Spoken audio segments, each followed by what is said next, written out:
जेनिम्स की रिकॉग्नाइज ककलब याना लेरे स्टेट असगी अमत ngairaba medical college जेनिम्स की रिकॉग्नाइज असि ककलब याबगी फिबम द लेरे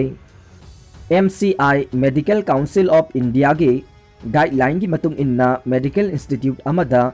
डायरेक्टर ओइना फमपुरिबा मियोय अदु सही हुंबुद्रातगी हेनबा यादे हाइना मेडिकल इंस्टीट्यूशन रेगुलेशन 1998 के शेड्यूल दा निंगथिना पल्ले निंगसिंगबा याय जेनिम्स की डायरेक्टर डॉक्टर TH बीमो असे हौखिबा डिसेंबर दा महाकी सर्विस ता पोथारबा मतुंग डिसेंबर 18 इंग लिसिंग अनि कुंदा महाकपु लैंगा की याथंग अमना इंगेज डायरेक्टर जेनिम्स ओइना थबक पुरिबने करिगुंबा चैरकसिदा MCI ना हिरम असिदा यंगसिलकलबदे स्टेट असिगी अमता ngairaba मेडिकल कॉलेज असिगी मराइबग कादोमदनो हाइबसिने कोविड वैक्सीन डोज लिसिंग निफुगा निपान थुंगलरे अनि सुबह फेस की ओइना ngasi कोविड वैक्सीन डोज लिसिंग निफुगा निपान इम्फाल इंटरनेशनल एयरपोर्ट ता थुंगलरे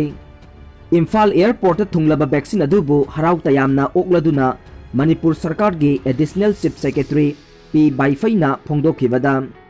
ngasi thunglariba vaccine asi tharaga hauzik phawda state asida vaccine dose punna lakh amaga lising ani sure tha asigi kunthra mathoi phawba hanagi vaccine kaptuna lakpa mafam tara asida adumak makha tana kapkhigani covid vaccine asi kapagi thabak satharakpada hauzik phawbada pamdaba thodok amata thokpa leitre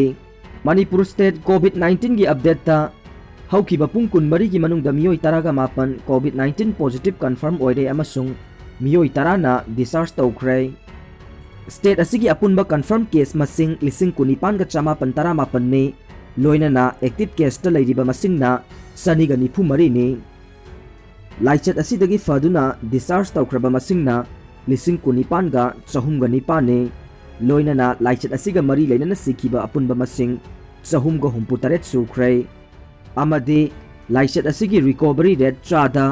मौद्रा Taret दशमिक निपान ने भारत न covid 19 vaccine युमथंगनबदा supply हौख्रे भारत न पुथोखिबा covid 19 vaccine Covaxin अमदे कोविशील्ड अनिमक युमलोनबा लेबाकसिंग भूटान मालदीव्स नेपाल अमदे म्यांमार न चिंगबदा सप्लाई हौख्रे जो बाइडेन अमदे कमला हैरिस वासक लौख्रे जो बाइडेन बु US के निफुगा तरुक सुबा राष्ट्रपति ओइना वासक लौखिबगा लोइनना कमला हैरिस बुसु निफुगा मापन सुबा वाइस प्रेसिडेंट ओइना अकनबा सेक्शन थौरांग मरकता ngasi वासक लौख्रे।